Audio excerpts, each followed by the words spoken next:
ওকে, এখানে একটু ডিটেলে বলে রাখি যে আপনারা যে হেয়ার লাইন বলতে যেটা বোঝেন সেটা এখানে একটু আপনাদের বোঝার দরকার আছে। হেয়ার লাইন কিন্তু এই যে ট্রানজিশন, এটাকে এই যে রেড এরিয়া এটা হচ্ছে ট্রানজিশন এরিয়া, এই গ্রিন এরিয়া এটা হচ্ছে যে আপনার ডিফাইন্ড এরিয়া, এই দুটো এরিয়া মিলিয়ে হচ্ছে আপনার হেয়ার লাইন।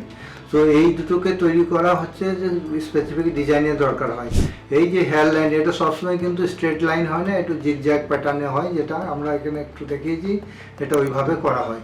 এইটা হচ্ছে মিড ফ্রন্টাল পয়েন্ট, এখান থেকে এইভাবে এসে হেয়ার লাইনটা যেতে তৈরি হয়, তারপরে এখানে টেম্পোরাল অ্যাঙ্গেল তৈরি করতে হয় আমাদেরকে, এখানে টেম্পোরাল অ্যাঙ্গেল, তারপরে নিচে এসে টেম্পোরাল পয়েন্ট, এটা টেম্পোরাল পয়েন্ট, এটা টেম্পোরাল অ্যাঙ্গেল। ঠিক আছে, যার যেরকম চাহিদা মতো আমরা ওইভাবে টেম্পোরাল পয়েন্ট, টেম্পোরাল অ্যাঙ্গেল সমস্ত ডিজাইন করে দিই।